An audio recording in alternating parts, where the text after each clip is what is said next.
Hello everyone and welcome back. I am Maxte. This is 15 EVE Online noob mistakes and how to avoid them. First of all, this is not to make fun of someone in particular. Well, looking back, some of these mistakes may look funny.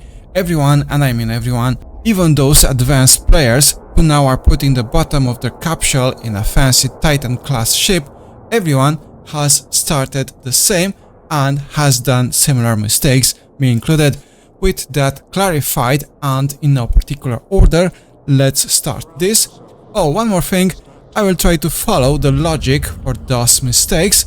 As always in my videos, I will try to show not only what, but also why. Why that happened. What was the logic behind those decisions. Also, I will present this like first person. That should not be hard, as I have experienced many of this myself. Let's kick it again in no particular order.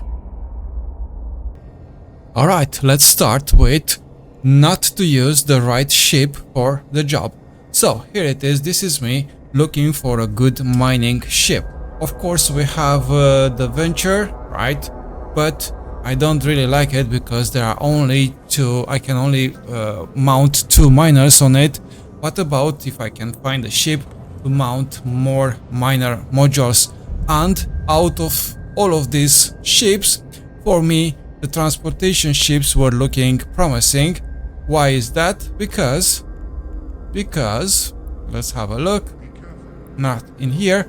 Look at this capacity, which is really promising and can be increased even further. So if I can find a transportation ship which has more high power slots, not only 2, I can fit more miners, and using the transportation capacity, the transport capacity, I can find myself a better miner, right? So it was me cycling through tens and tens of transport ship options looking for more high power slots. If I remember correctly, I did eventually find a ship with 3 high power slots. I just bought it immediately, just to find out that actually only 2 slots were suitable for turret, were actually turret hardpoints, and the third one was actually a launcher hardpoint. So needless to say, I was really disappointed. Alright, what can we learn out of this? It's always the rule, and I emphasize on that. The rule is to use the right ship for the job. For example, a transportation ship for transport, a mining ship for mining, and an exploration ship to explore, and so on. How do we know which ship is suitable for what? It's very easy. Just look at the traits of the ship. For example, for this magnet, we don't know what is the ship for, but we can have a look over these traits. If we click here, right click, show info, and the traits, and we will have the same information. So this particular ship has 7.5% bonus to core and combat scanner probe strength, reduction to salvage duration, and plus 5 points bonus to relic and data analyzer. So definitely this ship is for exploration, so I would use this kind of ship for exploration. Well, I did emphasize the rules dictates that any rule has exceptions, right? Alright, we are a new player, ready to create a new character. We need to choose something from here. We don't pay any kind of attention to any kind of this, right? Everything is good. And the idea would be like, okay, I'm going to play this game today, maybe tomorrow.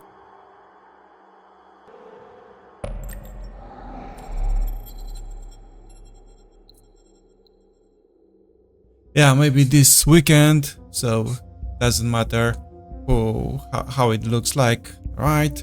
And I will just uninstall it very quickly.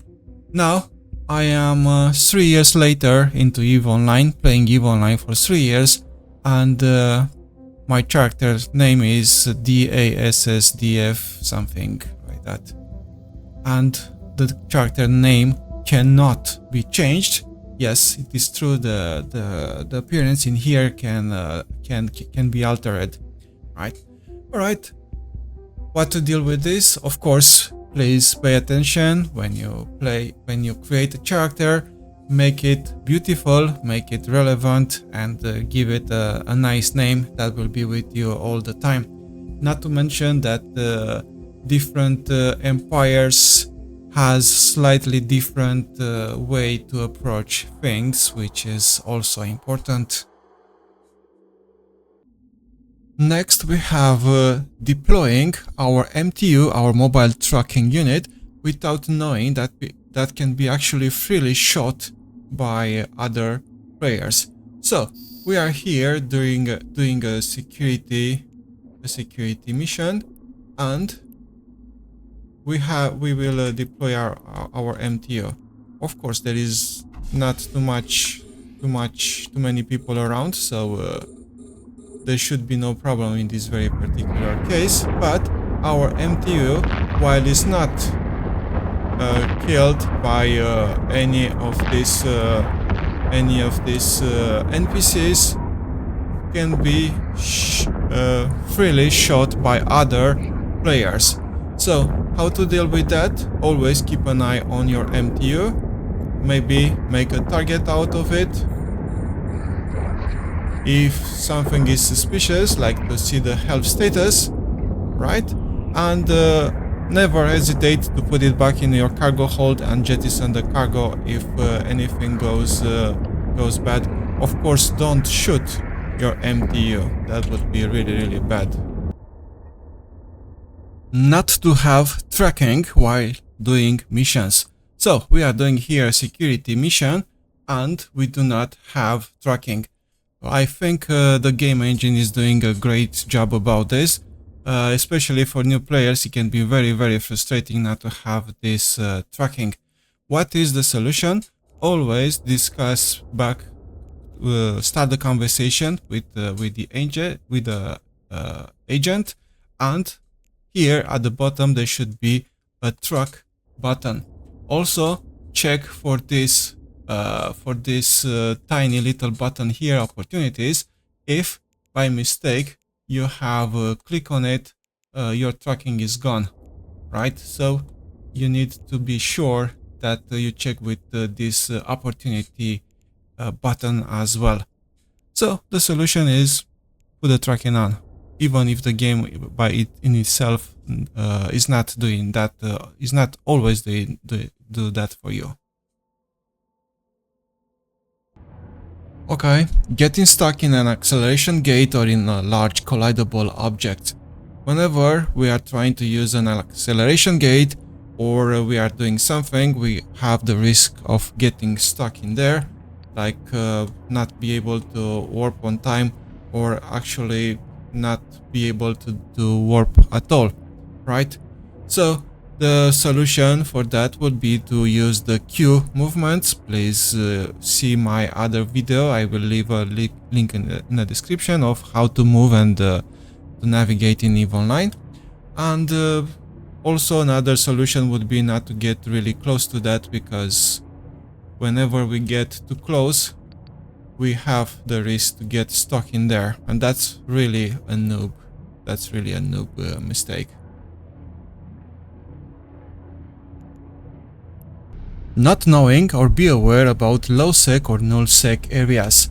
Alright, whenever we plot a route, we need to be sure that we are still in high security area. High security, we can check the security status in here. If it's 0.5, it's still good. We are still in high security area, which means Concord will intervene if someone wants to shoot us. 0.4 or below, we are in low sec, and anyone can actually shoot our ship without the Concord to intervene. Many new players are not aware about this, so they are plotting their routes through low sec, and of course the trip will be by far shorter that they have expected. So for example, if we set destination in here, all right, let's exit this, and here it is our plot route. In here we still have 0.5 on a yellow, but here we have 0.3. So litle, it's a low sec area, and we need to be aware of the fact that other players can shoot us in there. Saying I am a new player, and very important, trust anyone. It is okay to be a new player. Of course, every one of us was there at the point, right? It's okay to try to make new friends. That's absolutely fine. It's okay to ask for help whenever you need help, but you need to be aware that especially as a new player, you are a target of scamming in EVE Online, and scamming in EVE Online is actually quite allowed. It's not forbidden. So I would not go, hey guys, I'm a new player, and I would not trust every single thing that I hear or I am asked to do so. Warp drive active. Not reading mission info before doing missions, either security or exploration or all kind of missions. Whenever we are doing especially a new mission, especially when we leave our zone of comfort, right? It's a very, very good idea to try to find more information about that mission before we do it, just to avoid some very nasty situations that can occur in EVE Online. Of course, if you are in a high security space, this thing is less important, less relevant, but whenever you will start to explore more and more, that will become absolutely important. Okay, this one is special. We have all been through this, building a one, in quotes, mega powerful ship, and after that losing it, right? Alright, whenever we start EVE Online, me personally, of course, I was really frustrated that other people has by far powerful ships than me. So my plan was, okay, I will build, I will try to do at least one ship and put everything into that, right? And then, of course, I did manage to lose that ship in a very silly way. So do not build just one mega, in quotes, powerful, in quotes, invincible ship, because nothing is mega powerful and nothing is invincible in EVE Online. Sooner or later something will happen, right? So it's better not to have a big disappointment, just to have a small disappointment. Using autopilot sometimes in low spec area. Well, autopilot from here is not good. Do not use it. Try not to use it at all. Just ignore it. Ignore that there is also an autopilot feature in here. Is that, yes, it is that bad. Not to mention that some new players are trying to use autopilot in low sec areas, so that's like suicidal. That's totally not good. Buying guns and ammo which are not compatible. Of course, in the EVE Online universe we have a lot of options when it comes of weapons upgrades, for example, but we need to know that not always these are compatible. So in order to avoid any nasty situations, let's say we want to use this light artillery, we will go for show info and used with, and we will have a list of ammunition that can be used for this particular weapon.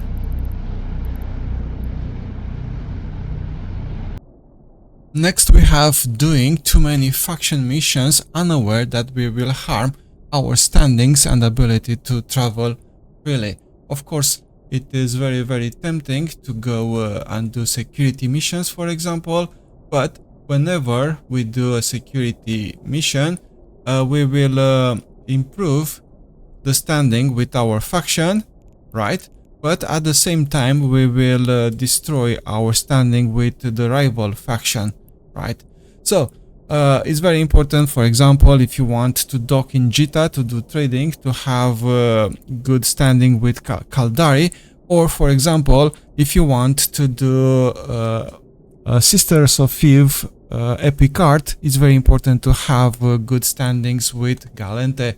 So for that we need to go to click on our character portrait and check under interactions and standings what are our standings, and make sure none of these standings go -5 or lower.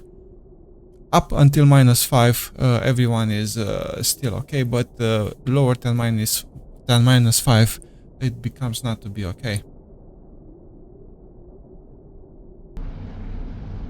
Whenever we do missions, we will probably deploy like drones or maybe MTUs, or maybe we will get stuff, and it's very important not to leave any stuff behind. No items, no MTUs, no drones. That can be really annoying to constantly leave stuff behind. For that, I don't know how to say, but maybe to create some sort of procedure. Whenever, for example, whenever the last enemy is down, just to recall the drones. Whenever the last item is harvested by the MTU, to open the cargo, the MTU, and after loot the cargo, to put the MTU back into the cargo hold. So some sort of procedure has to be developed in order to avoid this, because again it can be really annoying. Rush going into Abyssal space without proper fit skills and information. Yes, Abyssal space, it's a very lucrative, can be a very lucrative space to go into, but you need to prepare a ship for it. You need to have the right skills, you need to know the information before going into it. Otherwise the trip will be not lucrative, but you will definitely lose ships in there. So it's very important to gather information regarding the Abyssal before going into it. Okay, this one is mine, so I will end up with one of my biggest mistakes, using station containers and expect items to automatically move in and out, right? So eventually I have discovered the station containers, which allowed us to put our items in order. So I have created one, name it blueprints, and let's put the blueprints in there. Right now, let's use this blueprint, because this Cap Booster 25, it's hot on market right now. So let me use it like this. Right. So for this, we will have to put in 2000k, and we will obtain like 2.4k. Yes, 2.4k. And if we have a look on the market, actually it's more than that. It's going to be like 4k or something. Alright then, let's buy the materials for one job run, 4 minutes. Buy all, and here it is. The materials actually do not cost 2.2k, only 1.8, which is okay. Let's buy it. Alright, I cannot start because input materials are not met. Alright then, in a situation like this, I did raise a ticket with CCP, because obviously the industry tab is not working, right? With no exaggeration, it took me maybe 3 days of frustration, keep trying to buy more materials. Right, I just bought it.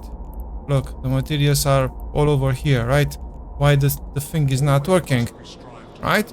Just to realize eventually, as I mentioned, after 3 days, that it was me who did put here input material location blueprints, which was supposed to be item hangar, right? And the same after the job is done. If you want your thing in item hangar, you need to put here item hangar. Otherwise, the result will disappear. Of course, they will be in the blueprint station container. Now we can start this. And also we have materials for 2 jobs, so we can do 2 jobs. Alrighty, now it's working.